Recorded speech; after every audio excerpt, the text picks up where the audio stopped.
गरीब परिवार में पली नीना काफी सुंदर यूं हसीन थी। कोई उसे अप्सरा की संज्ञान देता तो कोई कहता कि वो कामदेव की कामनी है।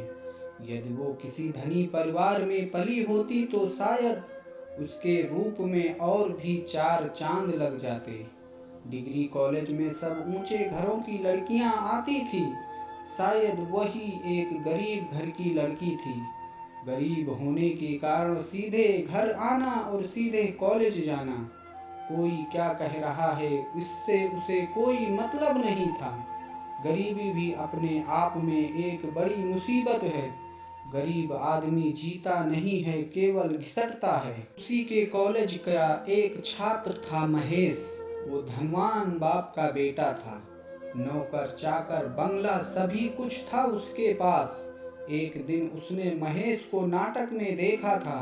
उसने नाटक में एक अमीर बाप का बेटा होते हुए भी एक गरीब लड़की से विवाह किया था और यही बात उसे भा गई थी। वो स्वयं ही उसके निकट आने लगी थी। नीना जैसी खूबसूरत हसीना किसी को प्यार करे तो वो भला इनकार कैसे कर सकता था। नीना और महेश दोनों एक दूसरे को चाहने लगे थे, साथ साथ घूमने लगे थे। प्यार में उन दोनों ने कस्में खाई थी, साथ साथ जीवन बिताने का निश्चय किया। नीना ने कभी भी महेश की मन की ख्वाहिश को पूरा नहीं होने दिया। उसने साफ साफ कह दिया था कि महेश, हम प्यार करते हैं, ये अलग बात है, लेकिन कभी भी मुझे पाने की कोशिश मत करना। जब तक हमारा विवाह नहीं हो जाएगा तब तक मैं अपनी देह को हाथ नहीं लगाने दूंगी।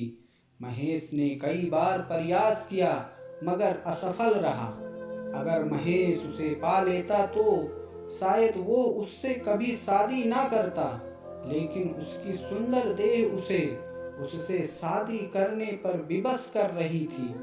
एक दिन महेश ने अपने पिता सेठ दीनदयाल से अपनी दिल की बात कह दी। मैं नीना से शादी करना चाहता हूँ। उसने कहा, किस सेठ की बेटी है वो किसी सेठ की नहीं बल्कि एक गरीब की बेटी है। मैं उससे प्यार करता हूँ। सुनो महेश, सेठ दीनदयाल ने कहा, ये प्यार का व्यापार छोड़ो।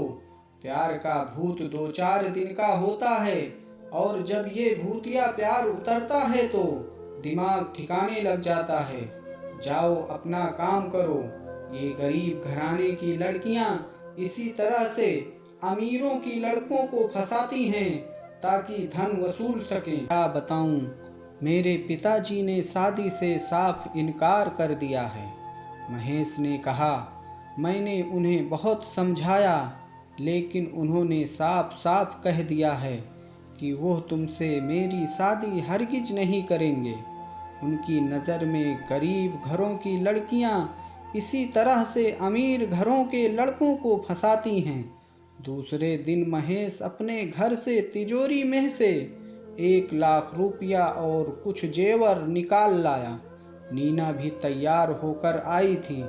महेश नीना को लेकर रेलवे स्टेशन की ओर चल दिया। स्टेशन पर आकर उसने सीधा बम्बई का टिकट लिया। मुंबई पहुंचकर महेश ने फ्लैट लेने के बाद सबसे पहले काम ये किया था कि खाना बनाने का सब सामान घर में लाकर डाल दिया था। एक दिन रात को महेश ने नीना को संबोधित करते हुए कहा, नीना, मैं सोच रहा हूँ कि कोई काम शुरू कर लूँ। महेश ने कहा, क्योंकि यदि कुछ काम नहीं करूँगा तो ये सब पैसा समाप्त हो जाएगा और उसके बाद यहाँ रहना मुश्किल हो जाएगा। ठीक है, नीना ने कहा, जो इच्छा हो कर लो, काम तो कोई ना कोई होना ही चाहिए। अगले दिन से महेश किसी काम की तलाश में लग गया। दरवाजा खटखटाया। कौन? मुझे विवेक कहते हैं। उसने बताया, मैं आपके बगल में रहता हूँ, सोचा आप लोगों से परिचय कर लें। पड़ोसी होने के नाते हम लोगों में कम से कम परिचय तो होना ही चाहिए। उसने फिर कहा, यदि आप एक बार फिल्मों में आ गई तो तहलका मचा देंगी। प्रोड्यूसर आपके आगे पीछे चक्कर लगाएंगे, सारे देश में आपके नाम के डंके बजेंगे। उसने फिर कहा, अब शाम को आऊँगा। ठीक है कहकर वो चलने लगा। उसी दिन रात में 10 बजे विवेक फिर आया। उसने आकर अपने परिचय दिया। मुझे विवेक कहते हैं, मैं फिल्मों में काम करता हूँ, आपका पड़ोसी हूँ। मुझे महेश कहते हैं। महेश ने कहा, ये मेरी पत्नी नीना, मैं इनसे मिल चुका हूँ। यदि आपकी पत्नी फिल्मों में आ गई तो वो सबकी छुट्टी कर देगी। मैं सोचूंगा। ठीक है, उसने कहा, सोचकर बता दीजिए। और 2 दिन बाद जब विवेक आया तो नीना ने उसका जोरदार ढंग से स्वागत किया और कह दिया, मैं फिल्मों में काम करने के लिए तैयार हूँ। दूसरे दिन विवेक नीना को अपने साथ लेकर चल दिया। वे दोनों पास पास बैठे हुए थे। नीना का शरीर विवेक से सटा हुआ था। काफी देर तक छाई खामोशी को बाटली वाले ने चाय का एक घूंट भरकर तोड़ते हुए कहा, नीना जी, फिल्म में काम करने के दौरान आपको पूरी रात भी अपने घर से रहना पड़ सकता है। कभी कभी आउटडोर शूटिंग के लिए बाहर भी जाना पड़ सकती है, जहां कई दिन लग सकते हैं। इसके अतिरिक्त फिल्मों में चुंबन जैसी बातें आम हो गई हैं। इन सब बातों पर आप अच्छी तरह से गौर कीजिएगा तथा अपने पति से सलाह कीजिएगा। इसके बाद कोई फैसला लेना। नीना और विवेक पीछे की सीट पर बैठे हुए थे। रात हो चली थी, लेकिन ड्राइवर ने अंदर की लाइट नहीं जलाई थी। विवेक जानबूझकर नीना से सटकर बैठा था। वो देखना चाहता था कि वो किसी प्रकार का विरोध करती है या नहीं, लेकिन उसने किसी तरह का विरोध नहीं किया था। विवेक का कुछ साहस बढ़ा और उसने उसकी पतली कमर के गिर्द अपनी बाह डाल दी। 3 दिन बाद विवेक रात को नीना के यहाँ आया। उस समय महेश भी वहीं था। चाय का घूंट भरते हुए विवेक ने कहा, बोलो नीना जी, आपका क्या प्रोग्राम है? स्क्रीन टेस्ट में आप पास हो गई हैं और बाटली वाला आपको साइन करने के लिए तैयार है।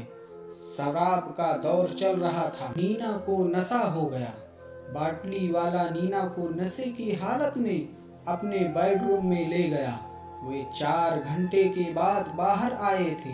नीना को अभी भी हल्का सा नशा था। नीना ने आज महेश के साथ विश्वासघात कर दिया था।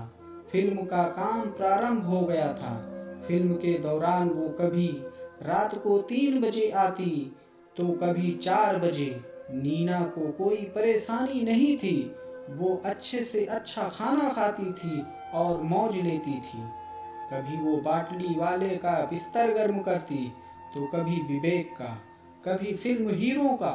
एक दिन महेश ने साफ साफ कहा, नीना, इस प्रकार की बेशर्मी मुझे बर्दाश्त नहीं है। यदि साथ रहना है तो ढंग से रहो, सही समय पर घर आओ। महेश, ये संभव नहीं है। नीना ने कहा, मैं अपना करियर खराब नहीं कर सकती। यदि तुम साथ रखना चाहते हो तो ठीक है, वरना मैं अलग प्रबंध कर लूंगी।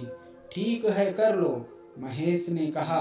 बेचारा महेश, वो धोबी के कुत्ते की तरह घर का रहा ना घाट का। घर वो जा नहीं सकता था और नीना ने उसे ठुकरा दिया था। कैसी लगी ये कहानी आप सब लोगों को कमेंट बॉक्स में ज़रूर बताएं और मेरे चैनल को सब्सक्राइब करना ना भूलें। तो फिर मिलते हैं एक नई कहानी के साथ।